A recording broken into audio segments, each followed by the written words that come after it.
Assalamualaikum warahmatullahi wabarakatuh.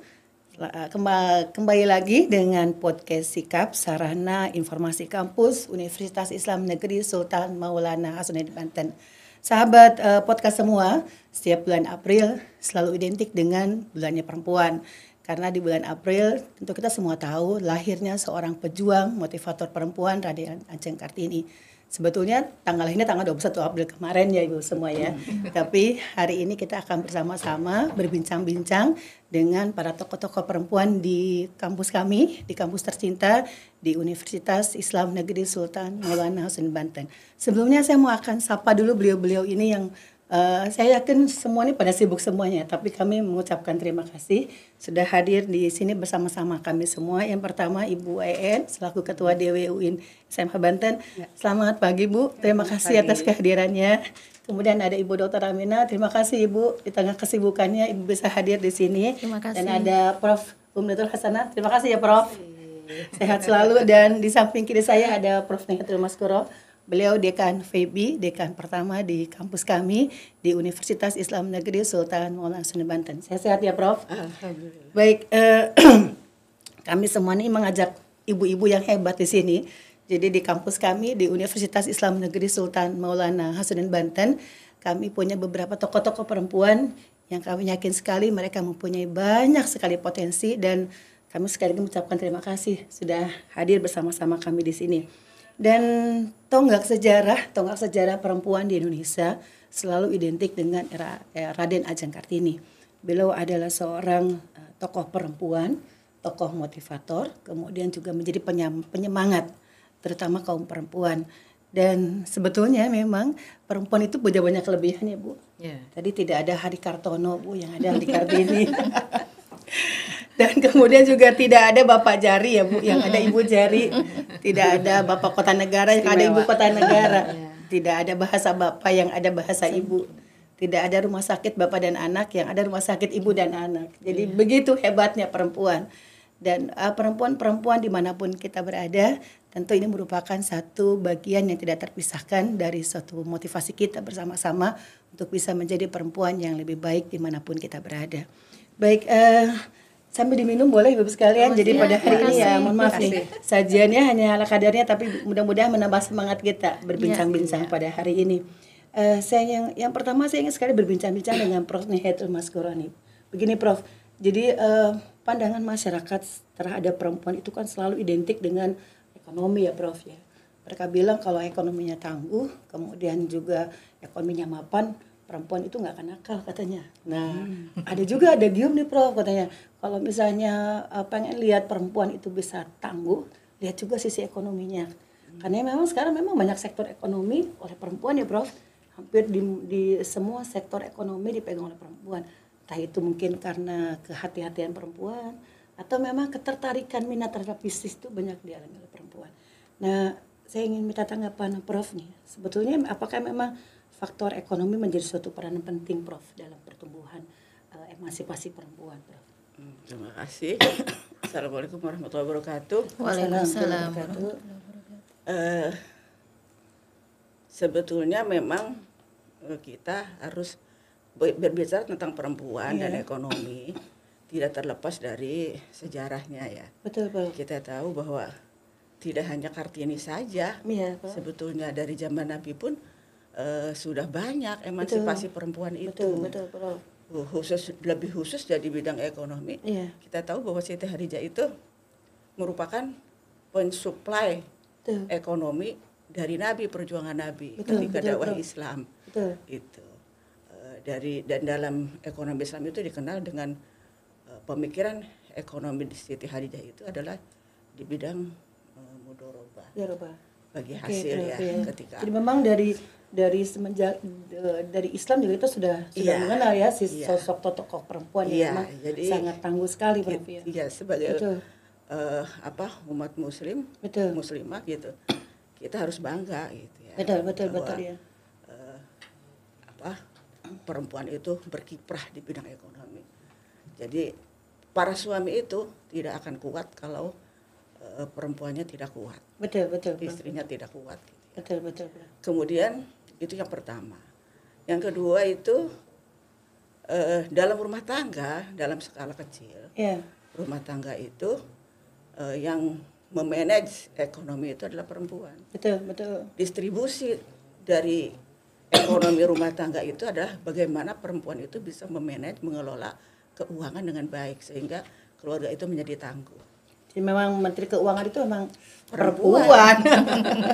Jadi mohon maaf nih untuk laki-laki ini memang dari sisi struktur masyarakat terkecil keluarga juga ya perempuan. Betul Prof ya. Kemudian yang ketiga dari masyarakat juga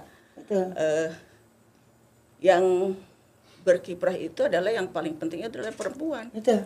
Gitu ya. Dari semenjak zaman Nabi dalam suatu majelis taklim pengajian itu lebih banyak perempuan yang berdagang berjualan. Betul gitu. Ketimbang laki-laki ya. Ketimbang laki-laki. Oke ya. Gitu. Jadi saya kira dari 3 segi itu ya, baik dari sejarahnya, kemudian dari skala kecilnya dalam kehidupan ekonomi itu ya lebih banyak didominasi oleh perempuan. Oke.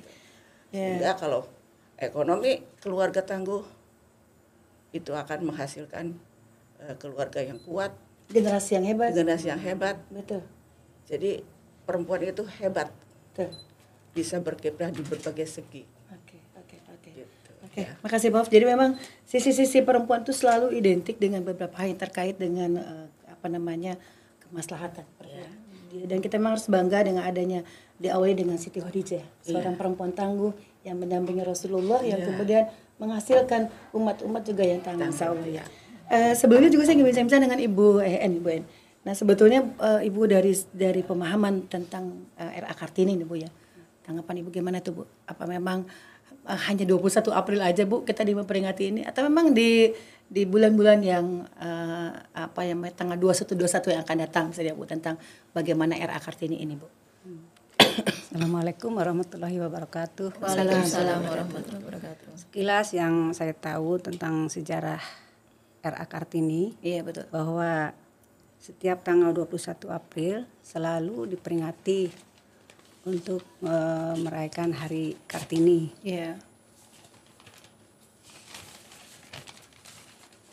Ini karena resmi dikeluarkan oleh Bapak Presiden kita yang pertama yaitu Bapak Insinyur Soekarno pada tanggal 2 Mei tahun 1964. Betul. Ya. Kenapa setiap tahunnya selalu diperingati? Maksudnya untuk mengenang perjuangannya beliau sebagai emansipasi wanita dan berjuang untuk agar perempuan mendapatkan hak yang sama seperti laki-laki. Betul. Dan patut jadi tauladan bagi kita semua sebagai perempuan dalam kehidupan sehari-hari. Ya. Walaupun Kartini itu sebagai putri orang bangsawan, betul. Tapi beliau hidupnya sederhana. Sehingga ketika umur 12 tahun, beliau oleh orang tuanya dilarang untuk pergi ke rumah jauh-jauh. Akhirnya jadilah gadis pingitan. Nah, sekarang Bu 12 tahun ya Bu, ya harus udah bisa dipingit ya Bu ya. Makanya harus les gini lah, itulah betul Bu. Zaman penjajahan ya Bu ya, begitu. Jadi betul. merasa orang tuanya merasa khawatir lah gitu. Tetapi Kartini itu selama jadi gadis pingitan itu tidak lepas dari kesemangatan untuk memperjuangkan para wanita. Ya betul. Iya. Kayak lewat beberapa surat-surat koresponden yang dia kirim. Dia waktu-waktunya dipakai untuk sahabat-sahabatnya. Membaca buku, baca Al-Quran, juga menulis. Betul ya. Jadi tidak sepi dari kegiatan. Sehingga terus koresponden dengan teman-temannya. Seorang anak perempuan ya Bu ya, yang menurut orang tua tapi dia punya mengekspresikan gitu ya Bu ya beberapa zaman sekarang ya mudah-mudahan ada seperti itu. Kita berharap seperti itu Bu ya. Kita berharap mudah-mudahan banyak Kartini yang bisa menginspirasi ya Bu ya untuk kedepannya. Sehingga akhirnya terkumpullah menjadi sebuah buku yang karyanya berjudul Habis gelap terbitlah terang. Selalu menjadi terang-terang terus Bu. Nggak usah ada gelap-gelapan kita sekarang. Terang terus Bu ya. Kartini selama hidupnya selalu memperhatikan masalah pendidikan. Betul. Masalah pendidikan sehingga beliau mendapatkan penghargaan sebagai pahlawan kemerdekaan Republik Indonesia. Iya. Alhamdulillah berkat perjuangan Kartini, perempuan sekarang sudah sama lah ya, setara dengan laki-laki, sehingga perempuan juga boleh menjadi presiden. Boleh menjadi gubernur itu kan. Betul ya. Dengan fakta ya, boleh betul, jadi dengan kesetaraan itu sekarang semua bisa menempati perempuan desa juga itu ada ibu kepala desa. Mau itu presiden, gubernur ya. Betul ya. Dari kepintaran itulah sebetulnya menjadi modal ya Bu ya. Itu kesetaraan. Jadi mari kita doakan mudah-mudahan perempuan yang akan datang menjadi penerus bangsa sebagaimana yang dicita-citakan oleh R.A. Kartini. Amin. Betul Bu. Melanjutkan yang disampaikan Bu Rektor ya. Sebetulnya kita itu perempuan itu sudah ada ya dari zaman dulu juga. Ketika zaman Nabi pun ada itu, seperti yang disampaikan oleh Ummu Salamah. Itu sebetulnya tokoh emansipasi perempuan di bidang Islam. Ummu Salamah tuh begini, asbabun nuzul dari kesamaan, kesetaraan ya antara laki-laki dan perempuan itu adanya di surat Innal muslimina wal muslimat wal mu'minina wal mu'minat ba'duhum awliya'u ba'd. Jadi ketika Nabi ditanya sama Ummu Salamah waktu hijrah itu, kenapa perempuan tidak sebut-sebut dalam hijrah itu, padahal perempuan juga ikut berhijrah. Gitu kan? Berarti harus ada kesetaraan gitu ya. Betul. Ummu Salamah itu. Jadi pejuang emansipasi dalam Islam itu, kesetaraan perempuan dengan laki-laki itu ada Ummu Salamah itu. Betul. Ya, jadi memang betul ya Prof, Bu En. Memang yang dinamakan dengan satu kesetaraan itu memang harus dimulai dari perempuan itu sendiri. Jadi perempuan harus punya tekad yang kuat untuk sama-sama sebagai penyemangat pendorong, apalagi di rumah tangga. Betul ya. Jadi memang suksesnya suami tergantung istrinya. Dan itu harus diawali dari diri kita sendiri gitu, dari perempuan itu sendiri. Jangan sampai kemudiannya perempuan itu juga tidak mau bergerak. Nah, ini yang susah. Perempuan sudah tidak mau sekolah, kemudian tidak mau mengupgrade diri kita sendiri gitu, dan itu menjadi penghalang untuk perempuan itu sendiri untuk bergerak. Siapapun itu ketika dia tidak punya penggerak untuk bisa maju, ya akhirnya yang ada gelap-gelap terus, nggak menjadi terang gitu. Nah begitu juga, terima kasih Bu En. Saya mungkin balik kepada Prof Nihat ini, dia para sikap semua, beliau adalah profesor di bidang sosiologi dakwah ya Prof ya. Nah saya ingin menanyakan sekarang ini sebetulnya di masyarakat Prof terkadang lupa ya Prof antara adab dengan ilmu ya. Artinya kalau bicara harus pintar, orang kalau mau saya pinjam istilah beberapa orang, kebablasan. Betul. Karena mereka merasa pintar, dia lupa dengan adab dan morality. Saya masih ingat ada sebuah surat yang disampaikan R.A. Kartini kepada Stella. Saya tertulis tanggal 18 Agustus 1899. Ini mungkin begini kira-kira suratnya. Sahabat, ada dua, karena bahasa Belanda ya Prof, karena saya nggak bisa pakai Belanda nih Prof ya. Setengah-setengah aja nih bahasa Belanda. Saya translate seperti ini mungkin. Sahabat, ada beberapa permasalahan di dunia ini, tetapi ada dua hal yang tidak mungkin terlupakan dari soal keningratan. Ada dua keningratan dalam kehidupan itu, keningratan pikiran dan keningratan budi, moral atau akhlak. Ini sebetulnya dari zaman dulu, dari tahun 1899, Kartini sudah memikirkan bagaimana antara adab dan ilmu. Nah ini menjadi salah satu problema juga. Di saat dia memang sudah punya ilmu yang tinggi, di saat dia memang bisa menguasai, artinya menguasai dunia lah, tapi dia lupa adab misalnya. Dia lupa family, dia lupa keluarga, dia lupa dengan bagaimana berada. Prof, ini saya minta tanggapan Prof gimana nih Prof nih? Karena banyak betul nih. Saya. Iya, apalagi gini Prof, sebentar Prof, apalagi tadi kalau usia 12 tahun dipingit, anak sekarang 12 tahun. Sudah ada jadi kayaknya dipingit pergi. Betul. Iya. Atuh gimana? Loncat dari jendela. Iya, Udah nggak bisa lagi. Udah nggak bisa. Liburan sekolah, itu film-film anak sudah berseliwer tuh. Gitu ya. Apalagi zaman modern sekarang ya. Wah, ini susah sekali Prof ya. Mana Prof ya? Silakan Prof. Assalamualaikum warahmatullahi wabarakatuh. Waalaikumsalam warahmatullahi wabarakatuh. Saya menyambung dari tadi pertanyaan Bu Iin terkait ilmu dan adab.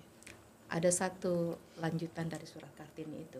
Sebenarnya ketika bicara tentang Kartini ingin memperjuangkan perempuan, itu bukan mau menyaingi laki-laki. Ya, jadi situ ada ungkapan Kartini, duhai para suami, alangkah bahagianya jika memiliki istri bukan hanya pintar mengurus rumah, bukan hanya pintar mengurus anak, tapi bisa menjadi pendengar, bisa menjadi mitra yang mengerti tentang pekerjaan. Betul. Jadi emansipasi yang diperjuangkan oleh Kartini itu sejatinya emansipasi kesetaraan, bukan mau menyaingi, bukan saingan, tapi menjadi mitra. Bukan menyempurnakan kayaknya. Iya, mitra itu kan dari rumah. Mitra itu. Nah, oleh karena itu, untuk saya apa hubungannya antara kecerdasan intelektual dan kecerdasan moral? Nah, ini juga salah satu yang diperjuangkan Kartini. Gitu. Jadi morality itu adalah salah satu keningratan, salah satu tingkatan manusia dalam leveling sosial gitu ya. Karena Kartini juga dalam satu suratnya dia nggak mau dipanggil Raden ya, panggillah Kartini. Jadi sebenarnya Kartini ingin mengkritik tentang feodalisme gitu ya, tentang label-label sosial yang hidup di masyarakatnya gitu. Jadi bagi perempuan jika mau maju bukan label-label, mohon maaf kadang-kadang kita menisbahkan diri kita kepada pasangan misalnya gitu ya, menisbahkan kepada orang tua, menisbahkan jadilah perempuan yang memang secara sosiologis kan tokoh-tokoh perempuan kebanyakan lahirnya dari kaum-kaum karena mereka yang punya akses pendidikan gitu, termasuk Kartini gitu. Karena tetapi kan jiwa Kartini adalah jiwa memberontak, ingin memperbaiki kaumnya dengan merombak budayanya tapi dengan tidak melawan secara kasar. Ketika dia mau dinikahkan, mau dijodohkan. Tadi kan Bu En cerita tentang bagaimana pingitan ya. Ketika dia mau, sebenarnya kan batin dia menolak sebenarnya gitu. Tapi bagaimana dia mengambil posisi yang penolakannya itu tidak suul adab kepada orang tua. Kira-kira gitu ya. Sehingga dia mengambil posisi mana yang lebih minim dorurahnya, mudaratnya itu gitu ya. Jadi sehingga dia menerima itu tetapi dengan tetap meminta ruang untuk dia mengekspresikan pikiran-pikirannya gitu, dan itu didukung gitu. Jadi ada barter di situ kira-kira ada barter di situ antara Kartini gitu dengan keluarganya gitu. Artinya tetap ada negosiasi ya, ada negosiasi di situ. Jadi ketika bicara sosiokultural sebenarnya moral dan intelektual gitu, itu adalah posisi perempuan yang sesungguhnya di situ. Jika mungkin tadi Bu Prof Uya bicara tentang perempuan pada era Nabi, misal sampai perempuan juga, termasuk mungkin perempuan di Banten. Sebenarnya tokoh-tokoh intelek itu adalah perempuan. Di antara, cuman kadang-kadang terselip atau tidak terekspos dalam sejarah karena perkepentingan sejarah kan sebenarnya gitu ya. Siapa penulis sejarah itu? Gurunya Imam Syafi'i itu kan Sayyidah Nafisa, gitu. Perempuan. Gitu. Terus kemudian saya mungkin mengambil lebih mikro kepada konteks Banten. Perempuan Banten itu punya warisan sejarah yang luar biasa loh gitu. Misalnya tokoh intelektual perempuan yang pertama ngajar di Masjidil Haram itu Nyi Arnah dari Carian itu orang Banten. Itu orang Banten. Menteri pertama perempuan Indonesia Maria Ulfa orang Banten. Itu orang Banten. Iya. Yang tokoh nasional gitu ya. Jadi orang Banten. Artinya gini, perempuan ketokohan secara intelektual juga kita punya warisan. Perempuan ketokohan secara politik punya warisan, termasuk pergerakan. Nyimas Gamparan, ya tokoh pejuang Banten gitu ya. Artinya pejuang di pergerakan. Artinya perempuan Banten khususnya kita itu mewarisi beberapa kecerdasan, beberapa warisan-warisan kemajuan perempuan dari berbagai aspek gitu. Nah, ini menurut saya tadi persoalan-persoalan itu, maka di dalam konteks bagaimana perempuan maju tidak semata-mata maju secara fisik gitu ya, atau kemajuan dalam arti ekonomi saja gitu misalnya, tetapi ada beberapa kemajuan atau beberapa mungkin aspek yang harus dibekali oleh kepada perempuan gitu. Misalnya gini, kalau misalnya ekonomi saja tapi adabnya kurang, ya kan kurang aja, gitu kan? Maka menurut saya di sini ada beberapa konsep. Pertama mungkin spiritual, mental spiritual itu juga penting itu buat perempuan. Sebentar Prof, memang betul Prof yang seperti itu tarikan sejarah kita mungkin siapa yang menulis sejarah ya. Betul. Jadi kadang-kadang kita tidak terungkap. Iya. Siapa yang menulis sejarah, siapa yang tercatat. Iya, betul. Akhirnya terkadang kita hanya sebatas tumpukan saja. Karena ada kepentingan. Ada historiografi itu betul, kan ada kepentingan. Siapa penulis sejarah. Namun Prof, sebetulnya begini Prof, kalau Prof tadi sampaikan tentang spiritual segala macamnya, itu akan menambah tidak Prof peliknya persoalan perempuan Prof? Karena yang kita tahu di masyarakat dia tidak melihat sejarah lagi terkadang sekarang Prof. Oh iya. Karena kita hanya melihat sekarang seperti apa sekarang. Tapi penting menurut saya gini, sejarah itu penting ya sebagai ruang cerminan kita supaya kalau saya menyebut sebagai kanopi suci. Bagaimana kita dipayungi oleh konsep-konsep oleh spirit gitu ya. Yang itu kita harus mengacu ke sana. Jika kita mengikuti saja apa yang berkembang pada hari ini, mungkin kita akan putus asa kalau mental spiritualnya itu kurang. Maka menurut saya di samping mungkin ekonomi penting gitu, tapi pertama adalah mental spiritual, ekonomi, intelektual gitu. Jadi makanya ranah-ranah kemudian gimana perempuan itu kuat berdaya itu bukan hanya aspek-aspek physically gitu, tapi supaya juga morality itu menjadi bagaimana perempuan itu bergerak itu harus dipayungi oleh morality gitu. Karena perempuan itu kan di rumah tuh madrasatul ula ya. Dia itu kan madrasah pertama di mana kita belajar semuanya itu dari perempuan. Ya. Termasuk moral gitu. Nah, di tengah hari ini yang kita krisis moral. Jadi Kartini menurut saya adalah dia guru kemajuan perempuan, dia guru pemberdayaan perempuan, dia guru juga karakter perempuan gitu ya. Bukan semata-mata maju tetapi juga akhlaknya, karakternya gitu. Sebagai sebuah yang dia sebut sebagai keningratan. Ningrat itu kan sesuatu label tinggi ya, kelas sosial, strata sosial tinggi kan pada struktur masyarakat Jawa. Tapi dia memandang keningratan adalah intelektual dan akhlak atau adab gitu. Oke. Baik, terima kasih Prof. Betul sekali Prof ya, artinya spiritual morality merupakan satu hal yang tidak terpisahkan ya dari sisi perempuan. Bagaimana morality yang harus sekali kita simpan dan kita ajarkan kepada setiap perempuan. Dan itu menjadi PR kita bersama. Karena kita sebagai madrasah ula atau guru pertama untuk anak-anak, terkadang anak-anak yang menjadi guru itu di sekolah kadang-kadang. Jadi apa kata Bu Guru? Jadi memang kita harus punya, nah ini Bu En yang guru ya kan, kata Bu Gurunya begini gitu loh. Nah ketika kita memberikan uswah pun, enggak kok Bu, kata Bu Gurunya begini. Nah itu PR besar ya sebetulnya untuk kita semua. Terima kasih Prof, tadi sudah sampaikan banyak sekali hal yang menyangkut tentang sisi-sisi kesejarahan di Banten khususnya ya. Dan memang Banten banyak sekali mempunyai sisi sejarah perempuan. Jadi spirit lah buat kita. Betul spirit untuk kita semua, terutama di kampus cita-cita kita ya di Universitas Islam Sultan Negeri Maulana Nasruddin Banten. Baik teman-teman sikap semua, kami juga di Banten di UIN Banten ini kita juga punya kepala biro perempuan ya. Ada Bu Dr. Aminah yang menjadi kebanggaan kita bersama karena saya pikir mungkin jarang ya Bu ya kepala biro yang diduduki oleh perempuan ya Bu ya. Nah ini kita punya satu kepala biro dan ini satu-satunya perempuan di kami kepala biro perempuan. Saya tanyakan Bu, sebetulnya kalau pejabat perempuan itu apa sih Bu positif negatifnya Bu ya? Apa memang kalau perempuan harus dijadiin konsumsi terus ya Bu ya? Karena identiknya dengan konsumsi terus perempuan.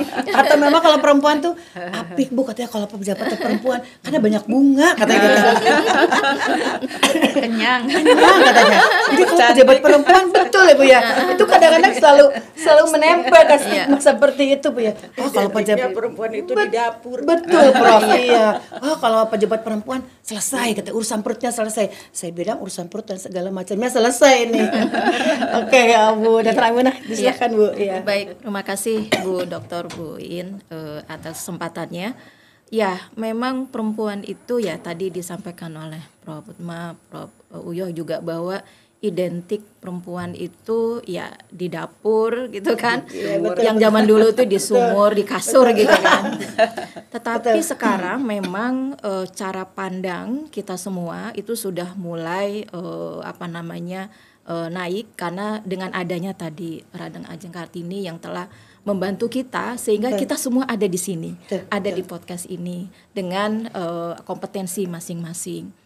Nah, untuk menjadi seorang pejabat, terutama perempuan, itu bukan perkara yang sangat mudah. Betul, itu perlu ada adaptasi, ada kompetensi yang sangat tinggi. Plus keyakinan mungkin ya. Betul. Tahapan itu yang kebetulan saya lalui lumayan panjang. Meyakinkan ke semua orang ya, ke semua orang bahwa kita perempuan punya kompetensi dan bisa.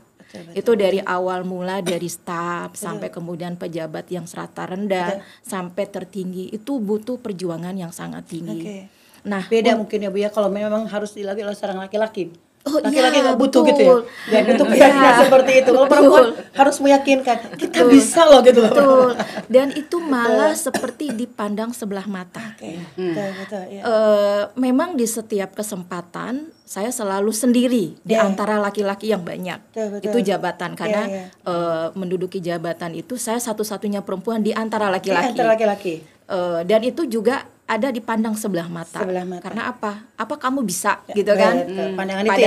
Padahal kita sudah di perjuangan Kartini yang sudah levelnya milenial gitu ya, udah tahun milenial. Tapi ternyata pandangan laki-laki apa bisa ya gitu Bu Aminah untuk menduduki jabatan itu? Nah itu yang pemikiran yang sering dipertanyakan. Jadi masih gelap ya Bu pemikirannya. Masih bahwa belum terang banget ya. Betul. Padahal tidak seperti itu. Apalagi tadi Ibu ya sampaikan ya sudah ada presiden perempuan, ada menteri perempuan, gubernur perempuan, malah di kabinet Pak Prabowo sekarang itu harus berapa persen tuh perempuan gitu. Karena tadi terkait dengan emansipasi, terkait dengan kompetensi, bahwa juga perempuan juga punya value yang tinggi. Seperti tadi sejarah bahwa di Banten ini ternyata orang yang pintar itu perempuan gitu kan. Jadi istilahnya bahwa perempuan yang saat ini berkiprah di berbagai bidang itu memang bukan perkara mudah untuk menaik ke level itu. Itu perlu step-step yang lumayan panjang. Tetapi dengan adanya itu bahwa kita akan memberi contoh kepada perempuan di sekitaran kita.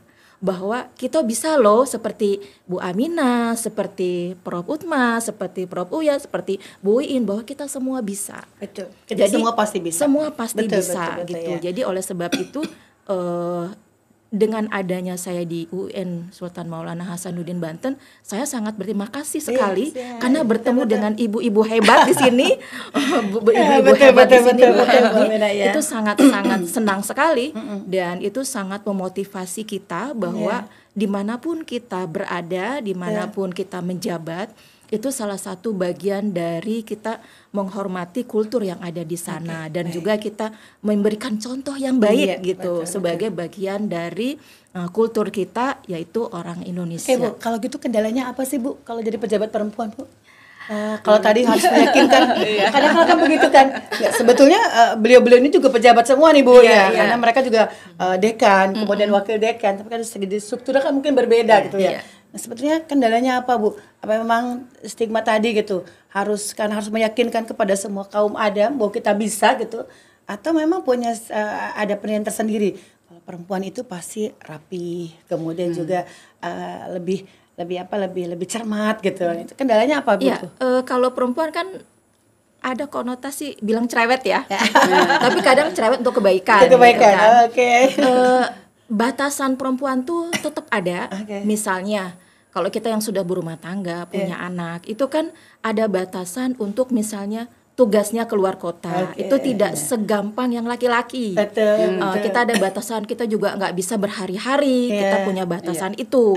Nah kadang-kadang di bagian itulah yang agak sulit gitu. Agak sulit, betul. Padahal agak dilema ya kita padahal kita nggak bisa karena kita sebagai pejabat yang mengikuti pimpinan. Kita tugas ke sana, tugas ke sini gitu. Harus kemana nih? Harus kemana begitu. Ya kalau mengenai keindahan itu memang senang mereka. Kalau perempuan yang jabat tuh semua rapi, semua kenyang gitu kan, semua cantik gitu kan. Itu positifnya ya. Nah negatifnya tadi kadang kita karena kita sebagai pejabat, tetap sebagai ibu, tetap sebagai istri, tetap jaga itu. Tadi yang Ibu sampaikan bahwa R.A. Kartini itu walaupun dia istilahnya ningrat, tapi dia tetap menghormati suami. Dia tetap menghormati orang tua, dia tetap mendidik anaknya. Nah itu yang kita lakukan Sehingga kita walaupun jadi pejabat apapun, setinggi apapun, kita kembali tetap ke rumah, kembali ke rumah. Bu, betul. Iya, tetap kita mendidik kita ya, Bu, ya. tetap kita menghormati suami. Betul, itu yang betul, kita ya. lakukan. Jadi Ya, apa yang disampaikan oleh Era Kartini sangat bagus sekali, bahwa tadi kita sebagai pimpinan atau sebagai di dalam sosialisasi kemasyarakatan, tetap kita attitude kita sebagai ibu, sebagai istri itu tetap dikedepankan gitu.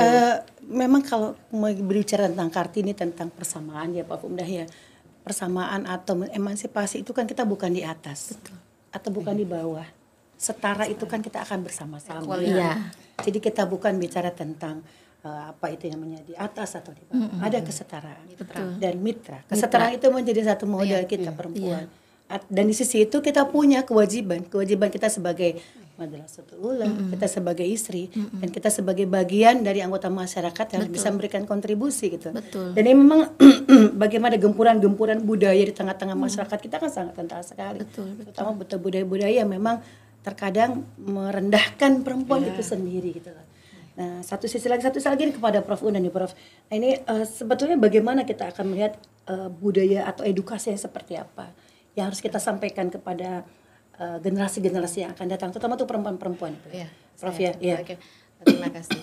Jadi mungkin PR kita hari ini adalah bahwa kita sudah euforia nih dengan beberapa kemajuan perempuan, tapi juga nggak boleh kebablasan. Saya sepakat bahwa sebenarnya kan perempuan itu memajukan, gitu ya, memajukan dari level yang terkecil, level masyarakat, berperanannya luas, gitu ya. Tetapi juga ada sisi-sisi lain yang juga harus menjadi tanggung jawab. Kan ada hak, ada kewajiban. Gitu kan. Perempuan itu kan misalnya dengan laki-laki itu kan mitra karena saling melengkapi. Bahwa ada kelebihan di Anda, ada kekurangan di dia, tapi itu saling melengkapi. Maka relasinya adalah relasi kemitraan. Bukan relasi saingan. Saling melengkapi. Lalu bagaimana kita ke anak-anak misalnya, ke generasi yang akan datang gitu. Kalau mereka kan dibesarkan hari ini dengan kondisi yang enak seperti ini ya, tidak pernah membayangkan bagaimana masanya Kartini atau generasi tots, Prof. Masa kita dulu atau masa kita gitu kan, yang masa kita kan juga masih mengalami lah masa-masa perjuangan dan lain sebagainya. Hari ini kan relatif lebih nyaman, lebih dimanja. Tetapi edukasi itu menurut saya penting. Edukasi yang mungkin yang paling mikro adalah di level keluarga juga, misalnya gitu, di level pendidikan, bahwa kita memberikan edukasi ke anak-anak kita, ke generasi, ke mahasiswa misalnya. Jikapun kita menjadi orang besar, gitu, jikapun kita menjadi siapa-siapa, gitu. Jabatan itu menurut saya sampai pagar rumah ketika pulang, gitu ya. Betul. Sehingga itu juga sampai yang rumah sudah sibuk dengan resep gitu. Karena kita juga sudah punya menunggu ya, Prof. yang sudah menanti gitu. Jadi pandai-pandai memposisikan diri. Tapi itu memang harus diajarkan dan dibiasakan, gitu ya. Jangan sampai referensi mereka adalah TikTok. Tapi referensinya adalah dari rumah gitu ya. Dari sama TikTok gitu. Oke, baik Prof, terima kasih. Menyambung dari betul Prof. Ya.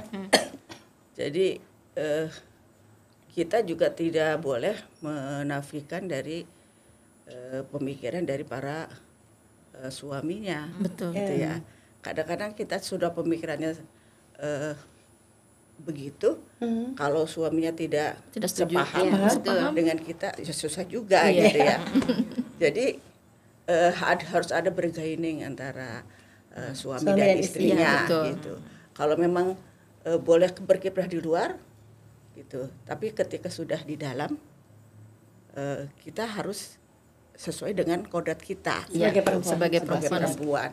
Betul. Jadi ayat bahwa laki-laki itu pemimpin dari perempuan, Rijal Qawwam. itu hanya di level rumah. Tapi ketika di luar, gitu ya. Syukur-syukur misalnya kita bisa kayak misalnya saya ya, atau Bu Karung. Memang kesulitan ya ketika kita harus keluar sekian hari, betul. Pertemuan apa. Sementara di rumah juga ada yang kita uruskan. Jadi biasanya pengalaman saya itu saya ini kan informasikan kepada dosen-dosen kalau raker aja. Saya bilangin izin tolong sampaikan pada suami. Salam kepada suami istri. itu bahwa istrinya dipinjam dulu ya. Gitu. Iya betul Itu betul. harus seperti itu. Iya betul. Itu sekian hari dipinjam dulu. Nanti kalau kembali saya bilang begitu. Iya. Pastikan juga pulang ke rumah. Sampaikan sama permintaan maaf kepada suami Anda semuanya bahwa sudah terima kasih sudah mengizinkan iya.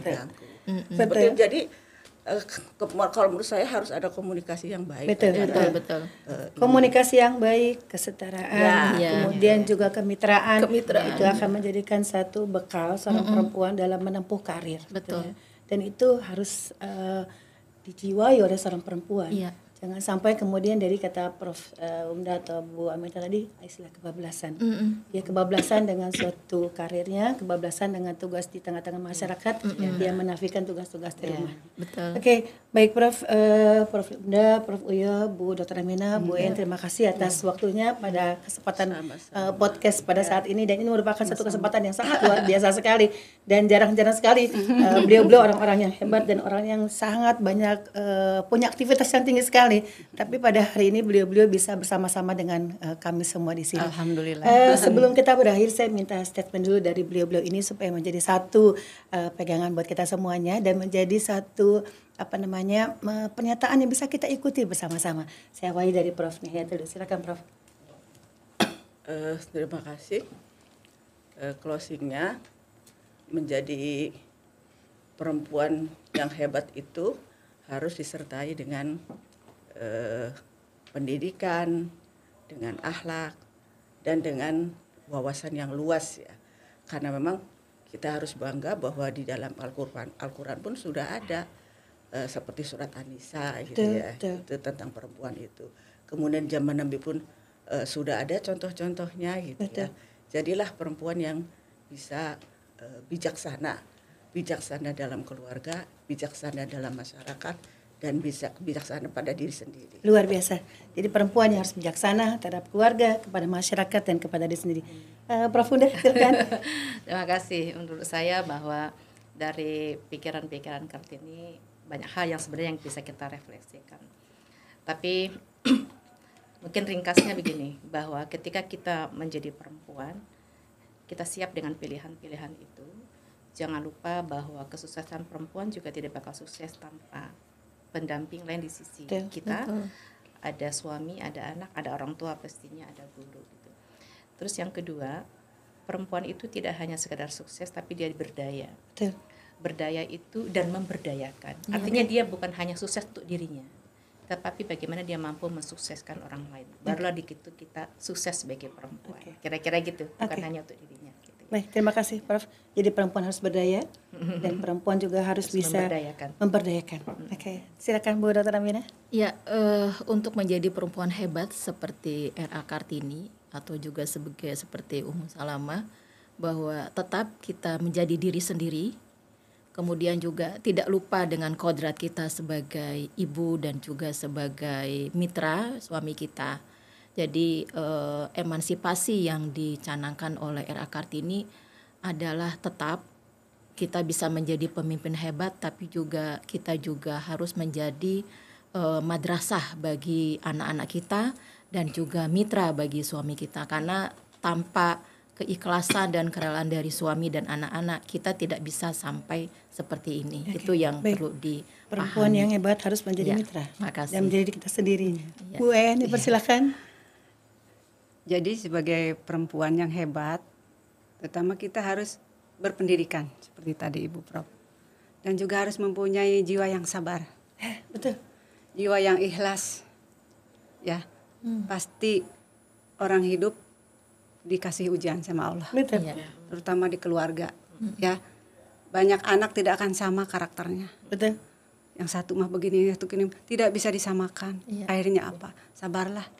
Karena ini adalah takdir dari Allah, ujian bagi kita, kita terima dan syukuri aja. Dan mudah-mudahan anak yang selalu mencoba ujian kepada orang tuanya tetap mendoakan aja supaya anak tetap selamat. Karena kita kalau sudah meninggal, sudah tidak ada di dunia, tetap Ya, mendoakan. yang dibutuhkan tuh anak yang soleh yang mendekati kita. Jadi jangan sampai membentak-bentak ke anak gitu. Baik, Takut terima anak kasih, Bu. kitanya nggak ngedoain.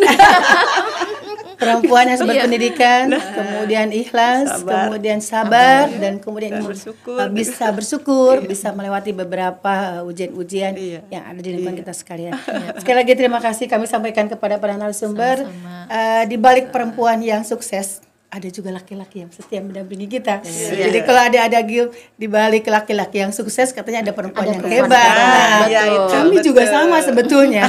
Di balik perempuan yang hebat itu ada lingkungan, keluarga, terutama lingkungan terdekat kita yang mendukung kita, yang menjadikan perempuan-perempuan menjadi hebat.